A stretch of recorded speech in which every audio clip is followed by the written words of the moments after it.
साथ संगत, बहुत शुभ घड़ी है। आज आपके इस डेरे में हम सब लोग एक साथ बैठ करके मिल करके संतों के, महापुरुषों के जीवन आधार से, उनके जीवन के अनुभव से अपने जीवन को सार्थक करना चाहते हैं।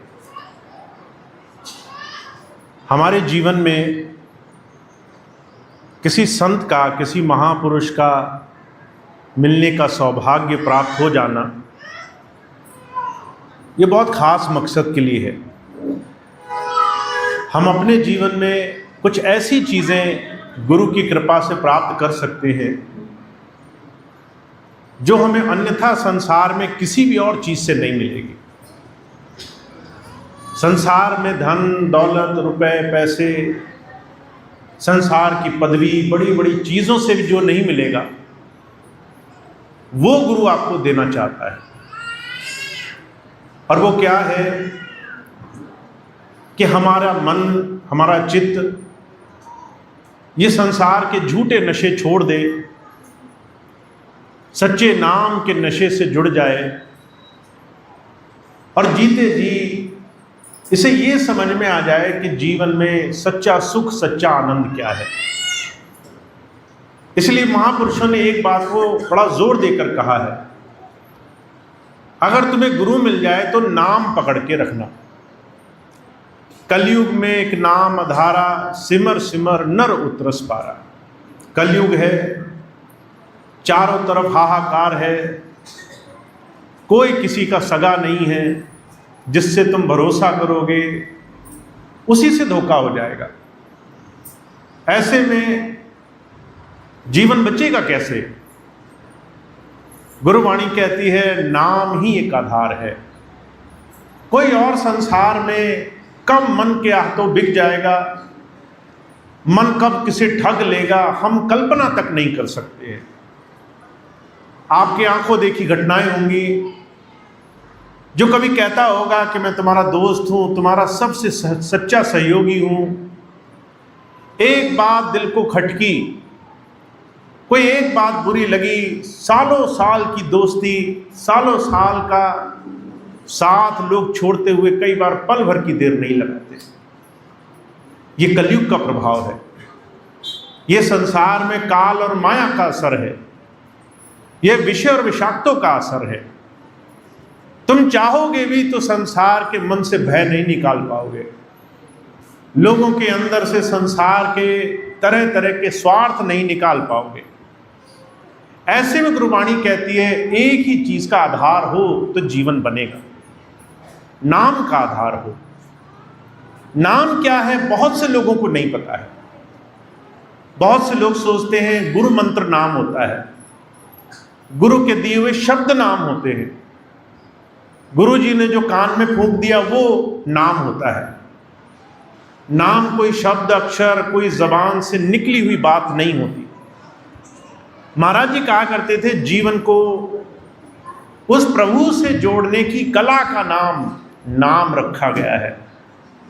तुम जीवन पर्यंत अपने तन, मन, बुद्धि, विचार से जीवन को धीरे धीरे कैसे उस प्रभु की तरफ जोड़ते चलोगे, इस कला का नाम है। अब आप हम देखें, बहुत से लोग आपने देखे होंगे संसार में जो किसी न किसी संप्रदाय से जुड़े हैं, पर उनका जीवन, उनको अंतर से जुड़ने की कला नहीं मालूम है। वो कहीं से जुड़ तो गए हैं पर उनके अंदर वो प्रभु समाया नहीं है। इसलिए स्वामी शिवदयाल सिंह जी महाराज ने आगरा में जो महापुरुष हुए, जिनको हम राधा स्वामी भी बोलते हैं, उन्होंने एक बात बड़ा जोर देकर कहा है तुम्हें जीवन में दो चीजें बहुत भाग्य से मिलेंगी। दोनों चीजों को तुम्हें जीवन में संभालना आ जाए तो जीवन बनेगा, संगत और रंगत। तुम्हारे जीवन में किन लोगों के साथ उठो बैठोगे और तुम जीवन में किस चीज में रम जाओगे, क्या चीज तुम्हारे मन में चलेगी। ये दो चीजें तुम्हारा जीवन बना भी देंगी और नहीं समझे तो बिगाड़ भी देगी। इसलिए महाराज जी ने एक बात कही करो रे कोई सत्संग आज बनाए। ये जो सत्संग आज और हमको आपको मिल रहा है, ये तो सुनने वाला सत्संग है। हमने सुना, हमें अच्छा लगा, पर यह सत्संग बहुत देर तक टिक जाए, ये प्रभु की कृपा है। आप यहां से बाहर निकलोगे, दो दुनियादार लोग आएंगे, दो दुनियादारी की बात करेंगे, धीरे से हमारा मन हमें उधर सरका कर ले जाएगा। हम कब सत्संग से कुसंगत की तरफ चले जाएंगे? हम कब उस प्रभु की याद छोड़ करके संसार की याद में लीन हो जाएंगे, हमें पता भी नहीं चलेगा। इसलिए हुजूर कहते हैं दो चीजें तुम्हें समझनी है। कलयुग में नाम से जुड़ने के लिए दो चीजें जरूरी हैं। थोड़ा और आसान शब्दों में कहूं, ज्यादातर भाई बहन यहां पर नामदानी है, गुरु से जुड़े हुए हैं। हमारे मन में एक विचार आता है, नाम ले लिया, भजन किया, पर भजन बनता नहीं है। मन भजन नहीं करने देता है। मन से बार बार बड़ी परेशानी, बड़ी तकलीफों का सामना करना पड़ता है। मन कैसे लगे, मन को लगाने की विधि क्या हो, ये बात दो चीजों से आप समझ सकते हो। दो काम करने पड़ेंगे। पहली चीज, आपको अपनी संगत बदलनी पड़ेगी। जिस जगह, जिस घर, जिस परिवार, जिस समाज में आप रहते हो, वहां कोई भी इंसान ऐसा हो जो 24 घंटे आपको संसार में गिराने की बात कर रहा हो, तो कोई संकोच मत करो उससे पीछे हटने के लिए। कोई संकोच मत करो वहां से थोड़ा 2 कदम पीछे खींचने के लिए। अगर तुमने अपनी संगत नहीं बदली तो तुम्हारे जीवन में दूसरा इंसान तुम्हें ना चाहते हुए भी तुम्हारे जीवन में दुख भर देगा। हमारे स्वामी जी महाराज एक बात कहा करते थे, जैसे कहावत है, बीड़ी सिगरेट पीने वाले के पास अगर आप रोज खड़े रहो, आप सारा जीवन बीड़ी सिगरेट को हाथ ना लगाओ, फिर भी आपको कई बार उसके धुएं से होने वाले रोग लग जाते हैं। डॉक्टर कहते हैं तुमने सीधे बीड़ी सिगरेट नहीं पी, पर तुमने संगत नहीं छोड़ी ऐसे लोगों की। उनका असर, उनका माहौल, उसका जहर तुम्हारे अंदर जाता रहा। समाज में अगर हम ऐसे लोगों के बीच में बैठे जो 24 घंटे संसार के विषय विचारों में हैं, वो असर हम बचा नहीं पाएंगे। कबीर साहब ने बड़ा जोर देकर कहा है, तुम्हारी 5 ज्ञान इंद्रियां ऐसी हैं जो तुम्हारे जीवन में हर दिन तुम्हें सिखाने के लिए बनाई गई हैं। इन ज्ञान इंद्रियों से तुम वो लोगे जिसके माहौल में तुम बैठे हो। अच्छे माहौल में बैठोगे, अच्छी चीजें ले लोगे, पर दुर्भाग्य से अगर गलत माहौल में बैठ गए तो गलत चीजें भी आएंगी तुम्हारे अंदर। इसलिए कहा, इंद्रियों के बस मन रहे, मन के बस रहे बुद्ध, कहो ध्यान कैसे लगे जहां ऐसा विरुद्ध। ध्यान लगाने के लिए मन काबू होना चाहिए। मन काबू होने के लिए इंद्री सदी होनी चाहिए। आंखों की इंद्री, कान की इंद्री, जबान की इंद्री सबसे ज्यादा तेज, फिर स्पर्श की इंद्री और नाक की इंद्री, ये दूसरे नंबर पर। अब हम किसी ऐसे लोगों में बीच बिचाव में बैठे हैं जो 24 घंटे संसार की चीजों में लगे हुए हैं। कभी किसी का दुख, कभी किसी की परेशानी, कभी किसी की तकलीफ, कभी ये अच्छा, कभी वो बुरा, ये तमाम चीजें ना चाहते हुए भी हमारे अंदर आती रहेंगी। कुछ चीजें देख कर आएंगी, कुछ चीजें सुनकर आएंगी, कुछ चीजें दूसरे इंद्रियों के माध्यम से आएंगी। जैसी संगत रखोगे वैसा तुम्हारा जीवन बन जाएगा, वैसा तुम जीवन में बाहर उठाओगे, वैसा तुम जीवन में कर्मों का भोग भोगने के लिए बाध्य हो जाओगे। इसलिए अपनी संगत सुधारने पर बड़ा ध्यान देना।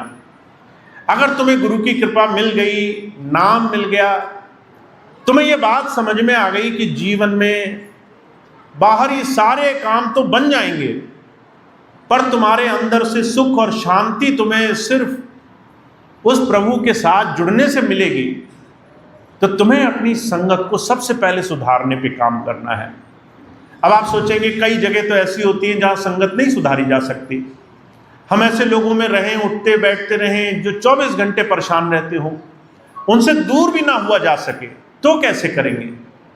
आपको ये जानना होगा कौन सी चीज़ आपके लिए अच्छी है, कौन सी चीज़ आपके लिए बुरी है, कौन सी चीज़ आपके जीवन में आपको अच्छाई की तरफ ले जाएगी, कौन सी चीज़ बुराई की तरफ ले जाएगी। महात्मा बुद्ध हुए, उनके जीवन का वृत्तांत आता है। उन्होंने राजकुल में जन्म लिया, सिद्धार्थ नाम था। जब उन्हें ये समझ में आ गया कि जीवन में ये सारी चीज़ें, राजपाट, महल, शौहरत, आराम, ये सारी चीज़ें हमेशा के लिए नहीं है, एक दिन छीन ली जाएंगी। एक दिन शरीर से शरीर छीन लिया जाएगा, एक दिन शरीर की सुख सुविधाएं छीन ली जाएंगी, आराम छीन लिया जाएगा, एक दिन मृत्यु सामने खड़ी होगी। उस दिन तुम क्या करोगे? तो उनके मन में वियोग पैदा हो गया, वो कौन सी चीज़ है जिससे मुझे थोड़ी देर की सुख और शांति मिले। और उन्होंने खोज में बाहर निकल करके अपने मन को साधना शुरू किया। और धीरे धीरे एक ऐसी अवस्था आई जब वो अपने अंदर साधना के बल से एक ऐसी स्थिति में पहुंच गए जहां पर उन्होंने जीवन में नाम कमा लिया, नाम से जुड़ गए। हुजूर कहा करते थे, नाम से जुड़ने के बाद एक ऐसा वृत्तांत हुआ। एक बार वो सत्संग फरमा रहे थे, सत्संग कहते कहते कहने लगे, जीवन में संयम करना पड़ेगा। एक तरफ तो तुम अपने जीवन को गंदगी में डालकर रखो, दूसरी तरफ आशा करो कि जीवन में सुख आ जाए। ये दोनों साथ नहीं चलेंगे। एक तरफ जहर पीते रहो, एक तरफ कहो कि दर्द क्यों हुआ, ये दोनों साथ नहीं होगा। एक काम तो तुम्हें पकड़ना पड़ेगा। अगर तुम जीवन में प्रभु चाहते हो तो जीवन को संयम में लाओ, गंदगी छोड़ो, बुरे काम छोड़ो। तो उन दिनों सेठ, साहूकार, बड़े बड़े राजा रजवाड़े वो जो है विलासिता में जीवन जिया करते थे। जीवन के दो ही अर्थ होते हैं, या तो आंतरिक सुख या बाहरी सुख, अंदर का नशा या बाहर का नशा। जिसको बाहर के नशे आ गए वो कहेगा अंदर का नशा झूठा है। हुजूर कहा करते थे, बाबर हुआ, एक बार उसने गुरु नानक देव जी महाराज को बुलाया, शराब परोसी उन्हें। तो गुरु नानक देव जी महाराज कहने लगे, मुझे नहीं चाहिए। वो कहने लगा, मैंने इतनी कीमती चीज़, इतनी अच्छी चीज़ दी आपको, इसकी तो लोग कस्में भरते हैं, बहुत अलग तरह का नशा है ये। तो गुरु नानक देव जी महाराज कहने लगे, मैंने इससे अच्छी पी हुई है, इससे ज़्यादा नशा देने वाली शराब मेरे पास है। और नशे सब झूठ है, उतर जात पर भात, नाम खुमारी नान का चढ़ी रहे दिन रात। नाम की खुमारी है मेरे पास।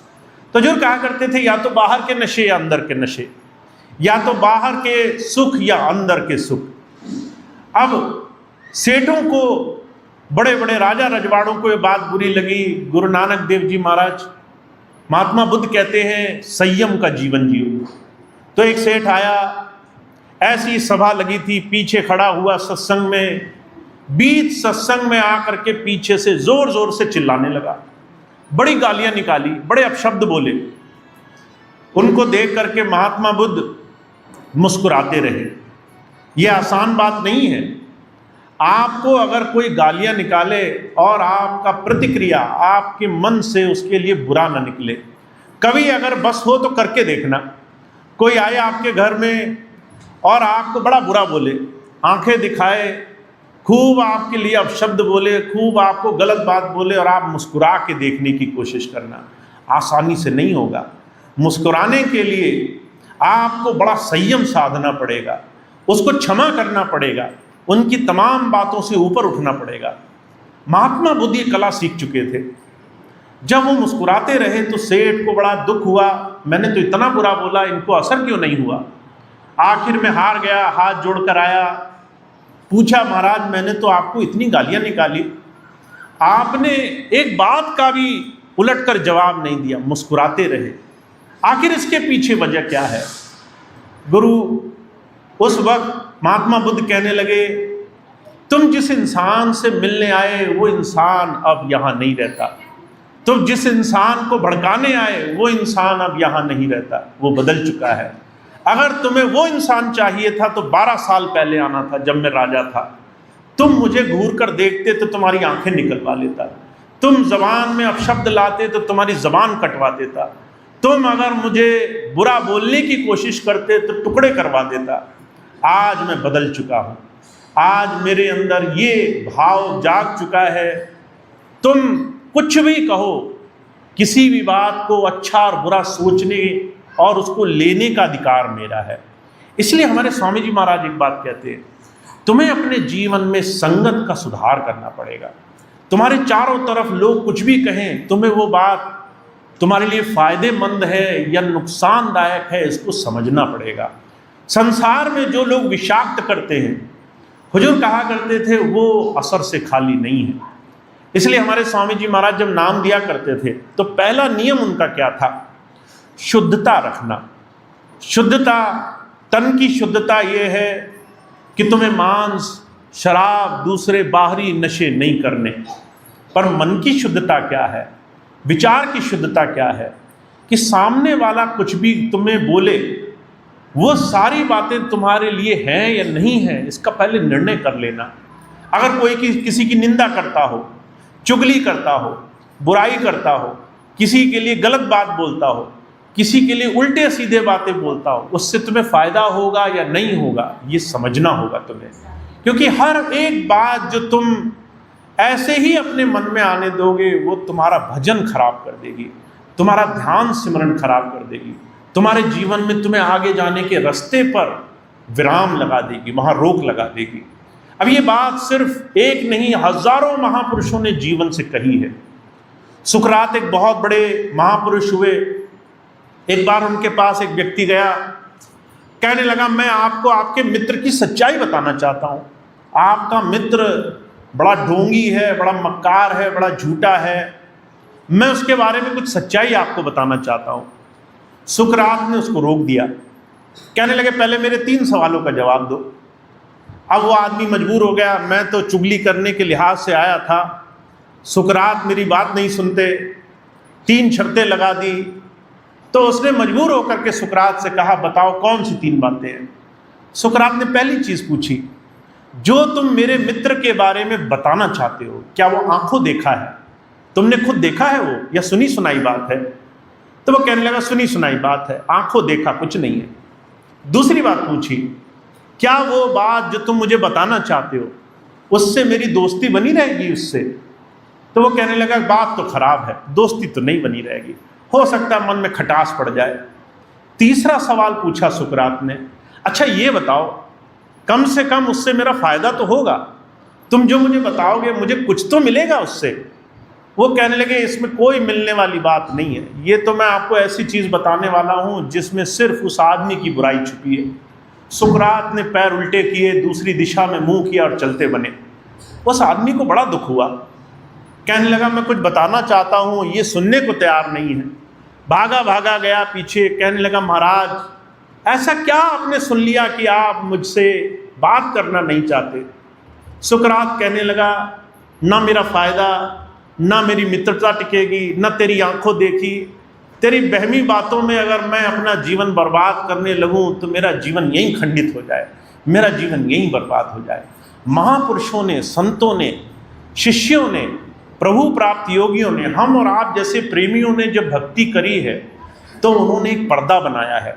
वो पर्दा जो दुनिया के ऐसे तमाम लोगों से बचाव करता है, ऐसे लोगों से और अपने जीवन के बीच में एक फर्क पैदा करता है। तो जो कहा करते थे, संगत पहली चीज।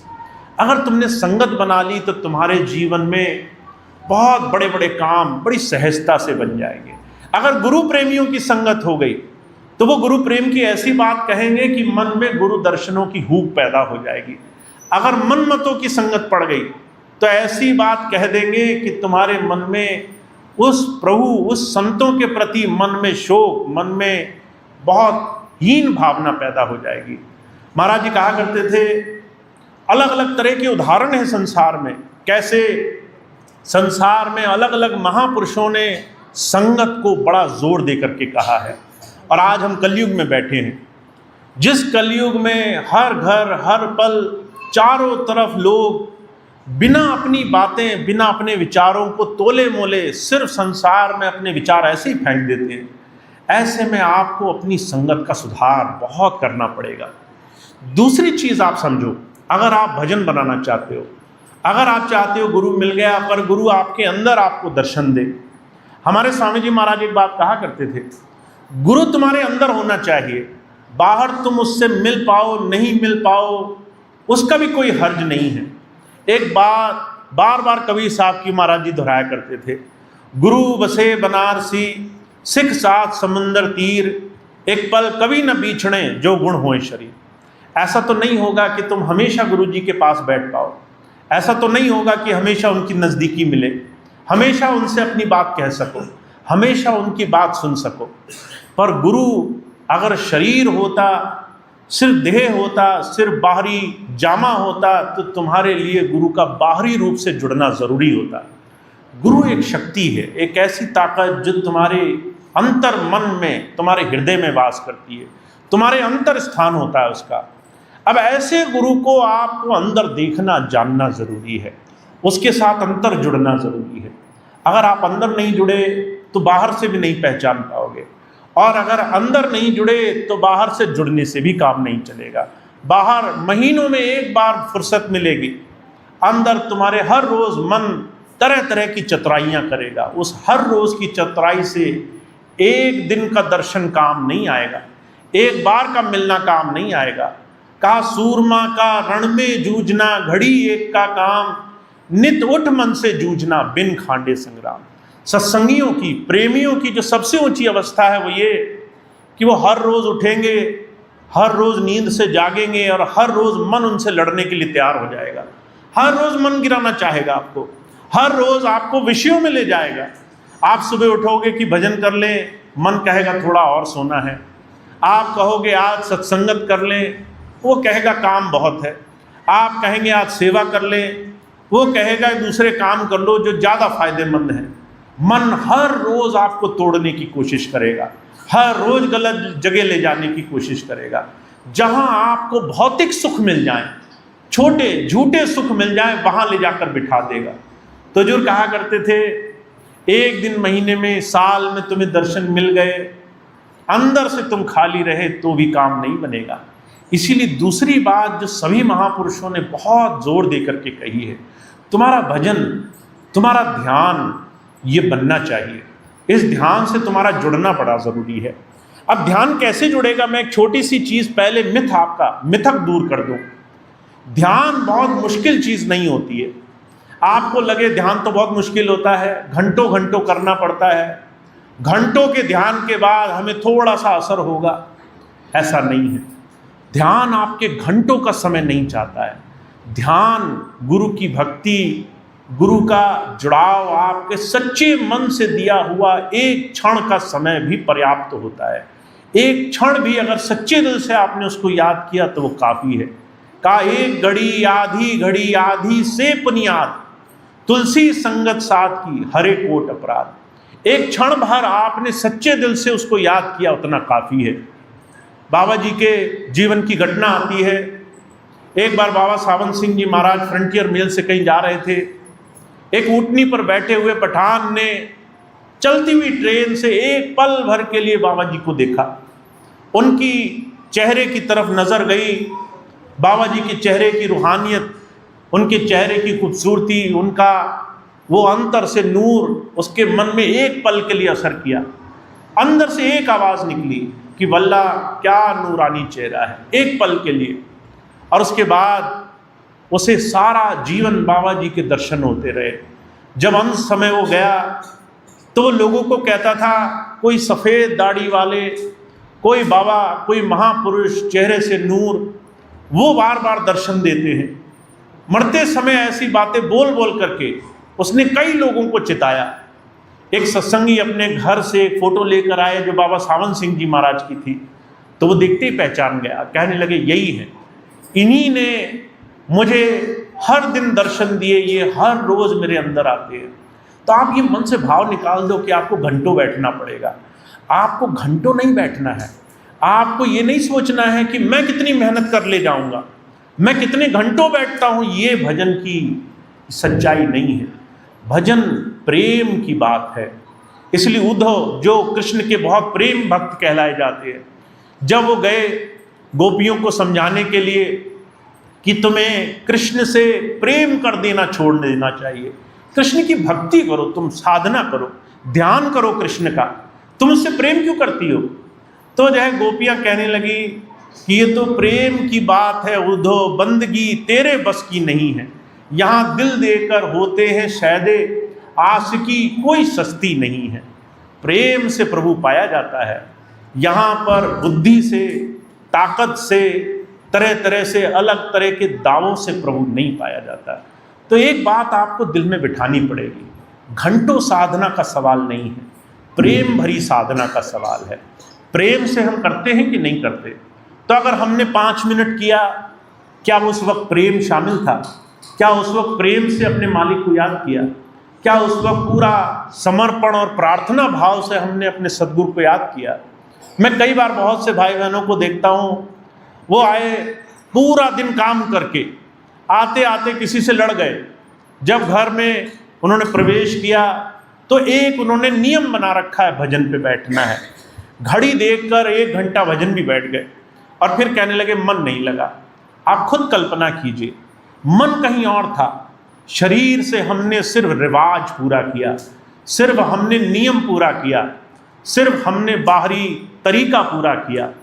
आपको ये दोनों बातों का भेद समझना होगा। शरीर से घंटों बैठकर साधना को महापुरुषों ने भक्ति नहीं कहा है। प्रेम भरा एक पल का उसकी याद आ जाना, ये कई बार घंटों घंटों की साधना से ज़्यादा महत्वपूर्ण माना है।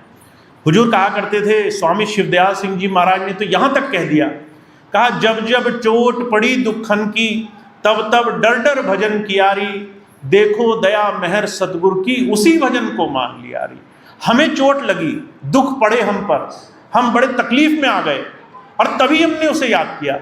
वैसे हमने उसे याद नहीं किया, हमें पूरा दिन उसकी याद नहीं आई, पर जब तकलीफ हुई तो हमने डर कर उसे याद किया, तकलीफ में उसे याद किया, परेशानी में उसे याद किया। बाबा जी कह रहे हैं, देखो महाराज जी की दया देखो, संतों की मेहरबानी देखो। वो कहते हैं तुमने उसको अपने मतलब के लिए याद किया, वो भी भजन में लिखे ले रहे हैं। वो कहते हैं तुमने याद तो किया, तुमने किसी तरह से मेरा नाम तो लिया, ये भी भजन मान लिया, ये भी भजन है, तुमने कैसे करके याद किया। तो एक बात ध्यान रखना, हमारा प्रेम उनकी याद में शामिल होना चाहिए। अगर हम 5 मिनट भी बैठते हैं ना, तो हमारा प्रेम उस 5 मिनट का हिस्सा होना चाहिए। मैं कई बार एक बात बहुत से प्रेमियों से कहता हूँ, जब कोई नाम दान के लिए आता है तो मैं उसे एक ही बात कहता हूँ, मैं कहता हूँ चाहे आप 10 मिनट करो, चाहे 15 मिनट करो, पर बेईमानी मत करना। अब वो पूछते हैं भैया जी बेईमानी क्या हुई? बेईमानी ये हुई कि तुम आंख बंद करके बैठे और अपने लिए मांगने लगे कि हे प्रभु घर भर जाए, धन दौलत रुपया पैसा जमीन जायदाद मुकदमा, ये बेईमानी हो गई। 5 मिनट दिए, वो भी अपने लिए मांगने लगे। अरे 5 मिनट तो देना है उन्हें, उनके लिए शुक्राना अदा करना है। जब 5 मिनट दो तो सारी चिंताएं छोड़ करके बैठो, उनको उनका समय चाहे 5 मिनट दिया पर उनकी याद में बैठो, फुर्सत से बैठो, उनके लिए प्रार्थना करो, उनके लिए अपने दिल में शरणागत भाव लाओ। तो जो कहा करते थे ये कब पैदा होगा? दूसरी चीज, पहली चीज संगत, दूसरी चीज रंगत। रंग तुम्हें लगाना पड़ेगा, गुरु नाम का रंग। गुरु नाम का रंग लगता है जब मन की आदत सुधरती है, मन में गुरु नाम बसने लग जाता है। हुजूर बाबा सावन सिंह जी महाराज कहा करते थे, सिमरन पक्का करो। भजन अच्छा चाहते हो, सिमरन पक्का करो। सिमरन पक्का होना चाहिए। सिमरन पक्का होना भजन करने की पहली सीढ़ी है।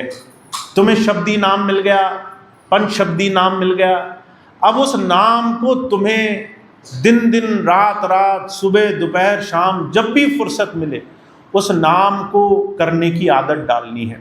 आप सुबह उठे, भजन का समय नहीं मिला, आप खाली बैठे, 2 मिनट मिले, नाम ले लो। आपने कुछ बनाना शुरू किया, नाम ले लो। आप खेत में गए, खेती करनी शुरू करी, मन खाली है, नाम लेते रहो जितनी देर ले पाओ। जब भूल गए तो कोई दिक्कत नहीं, जैसे ही याद आया फिर नाम ले लो। इस नाम के पल पल भर के सिमरन से हमारा सिमरन पक्का होता है। हुजूर कहा करते थे, मन जात है तो जान दे, दृढ़ कर राख शरीर, उतरी हुई कमान से कबहू न चाले तीर। तीर कमान देखी है आपने?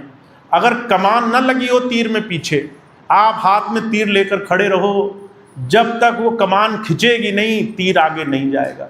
हुजूर कहते हैं अगर आपने मन को सिमरन की आदत डाल दी, अगर थोड़ा थोड़ा आप करते रहे, दिन में 24 घंटे में आपने जहाँ भी फुर्सत मिली, खाते बनाते सोते जागते उठते बैठते चलते फिरते, जहाँ भी 2-2 मिनट का सिमरन का फुर्सत मिली, आपने सिमरन कर लिया, तो हुजूर कहा करते थे आपके साथ एक अद्भुत चमत्कार हो जाएगा।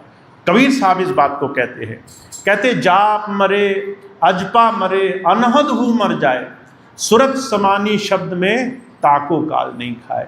पहले जाप करना पड़ेगा, जो 5 शब्दी नाम है पहले उसको जबान से जाप करना पड़ेगा, धीरे धीरे जाप करो ताकि जाप छूटे नहीं। एक समय ऐसा आएगा वो जाप अजपा जाप हो जाएगा, अंदर चलता रहेगा, तुम जबान नहीं हिलाओगे, तुम सोचोगे नहीं, पर जब भी तुम गौर करोगे अंदर मंत्र चल रहा होगा, अंदर जाप चल रहा होगा। अभी मैं आपको जीवंत घटना सुनाता हूँ। अभी हम हरिद्वार से आए, हरिद्वार में एक प्रेमी सत्संगी भाई में एक भाई 80 साल से ज़्यादा की उनकी उम्र हो गई, और वो शरीर से अब इस स्थिति में नहीं है कि वो खुद चल फिर सकें, बहुत ज़्यादा काम कर सके, थोड़ी सी तकलीफ भी बन गई। पर मैंने गौर से सुना, वो भाई जो किसी को सुन नहीं पा रहा है, जो किसी की बात समझ नहीं पा रहा है, वो जब चलते फिरते इधर उधर जाते थे तो वो उनके मुंह से कोई शब्द निकल रहे थे। मैं पास गया, मैंने सुनने की कोशिश करी क्या बोलता है अगला व्यक्ति, तो वो नाम का जाप कर रहे थे। वो व्यक्ति जो सोच नहीं पा रहा है, वो व्यक्ति जो समझ नहीं पा रहा है, उसके नाम का अभ्यास इतना अच्छा बन चुका है कि बिना सोचे समझे भी वो नाम चल रहा है, वो नाम निरंतर चल रहा है, वो अजपा जाप हो चुका है, उसको अब करने की कोशिश नहीं करनी पड़ रही, वो अपने आप चल रहा है। तो हुजूर कहा करते थे सिमरन पक्का करना पड़ेगा। अगर तुम सिमरन नहीं पक्का करोगे और तुम सोचोगे कि हम दिन में बैठे थे, भजन तो हम पे होता नहीं, समय हम पर निकलता नहीं, काम ज़्यादा, तकलीफ़ें ज़्यादा, चिंताएं ज़्यादा, पर मन में भय ये है जीवन तरेगा कैसे, तो हुजूर कहा करते थे इसके लिए आपको छोटा सा महामंत्र अपने जीवन में अपनाना पड़ेगा कि आप धीरे धीरे गुरु नाम का सिमरन करने का अभ्यास डालो, चलते फिरते उठते बैठते। तो 2 चीज़ें महापुरुषों ने कहा अगर आपने बदल ली। पहली चीज़ तो उन लोगों के बीच में बैठना छोड़ दिया जो बुराई करते हैं, जो किसी के गलत चीज़ों में ही उलझे हुए हैं।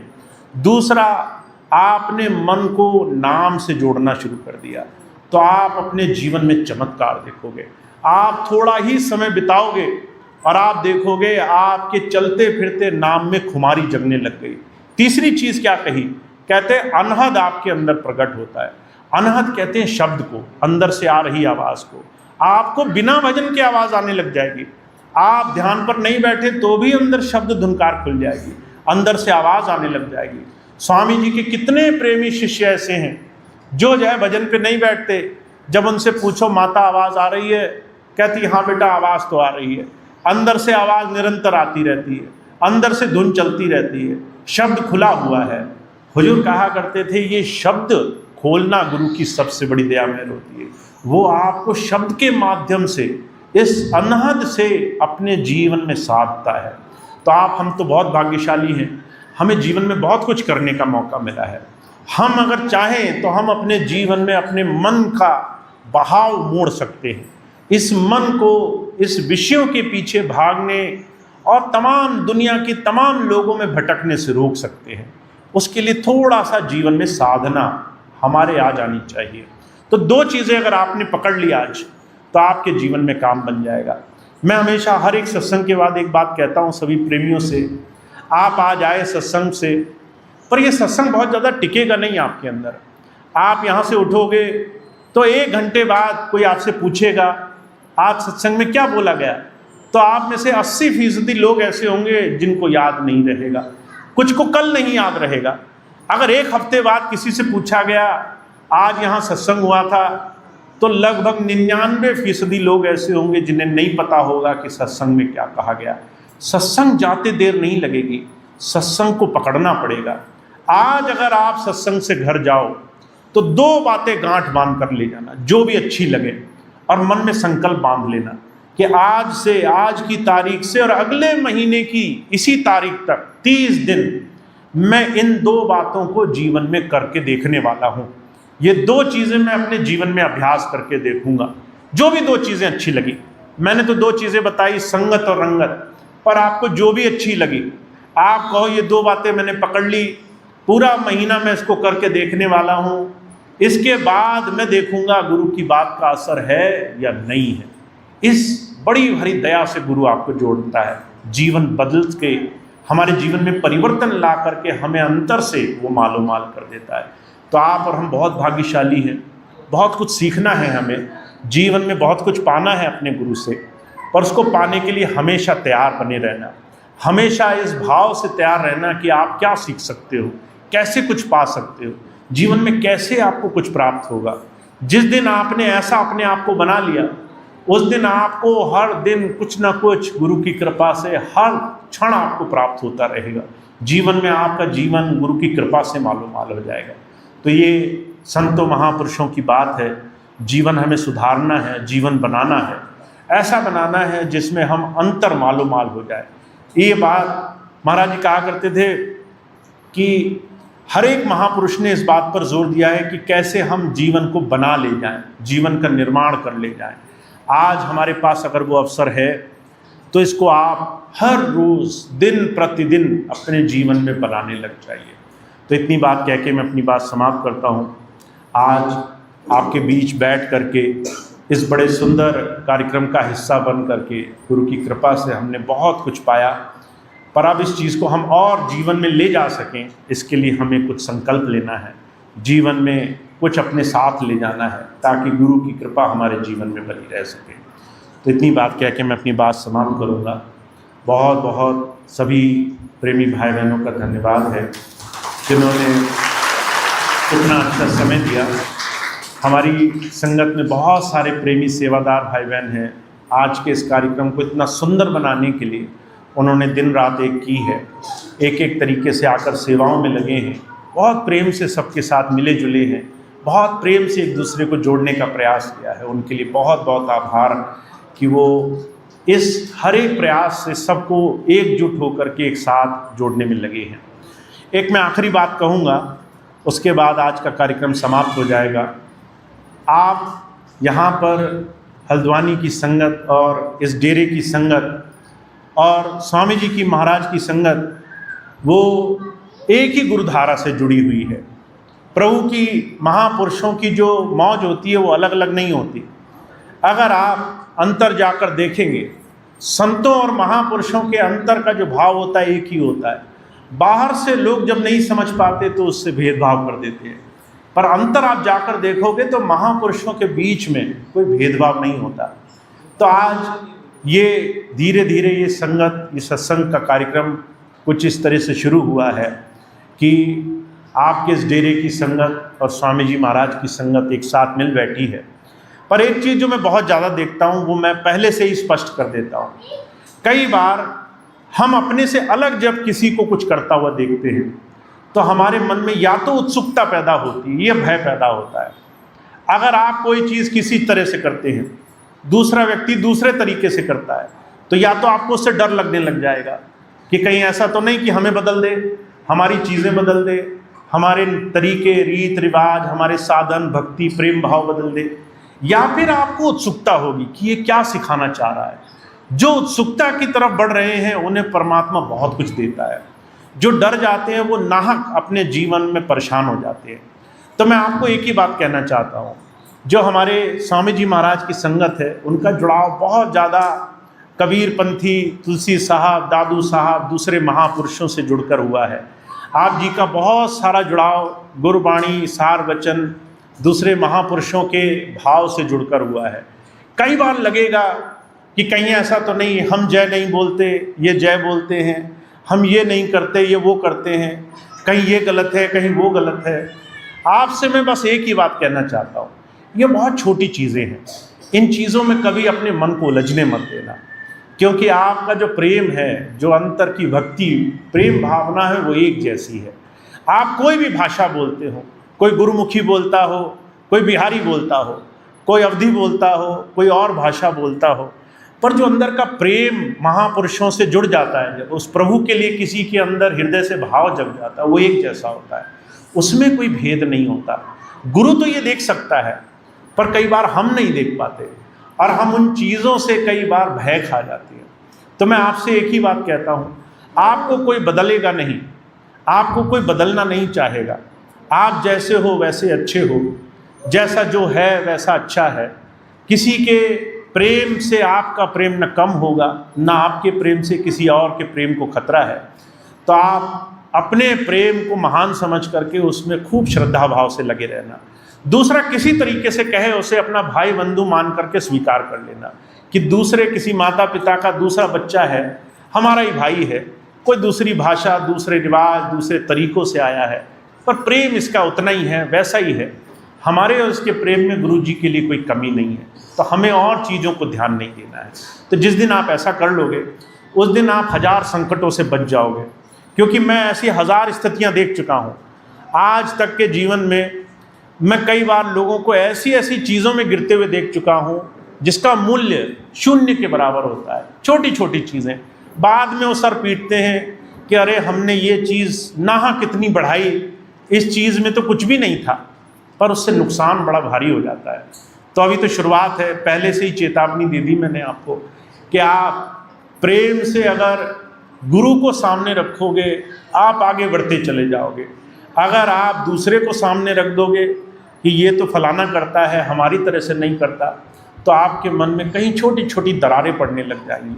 वो आपके प्रेम को गुरु की बजाय दूसरी चीज़ों को देखने के लिए बाध्य करेंगी। तो उससे बचा जा सकता है बस ये देखकर कि दूसरे से हम सीख क्या सकते हैं। कोई लंगर अच्छा बनाता है, कोई सेवा अच्छी करता है, कोई सफाई में बहुत तन मन से लग गया है, कोई गुरु जी के तरफ बड़े प्रेम से निहार रहा है, किसी के मन में बड़ा प्रेम है, हम क्या सीख सकते हैं? बस उत्सुकता होनी चाहिए। अगर आपके अंदर उत्सुकता है दूसरे से सीखने की, तो आपको हर एक प्रेमी, हर एक गुरु भाई, हर एक गुरु के जुड़ा हुआ हर एक भाई बहन आपको अपना सहयोगी मालूम पड़ेगा। उससे आपको कभी खतरा नहीं होगा। तो इतनी बात मैं कहता हूँ, आप इसका लाभ उठाओ, खूब खूब जीवन में आप आगे बढ़ो, ऐसी स्वामी जी महाराज से, संतों से प्रार्थना है।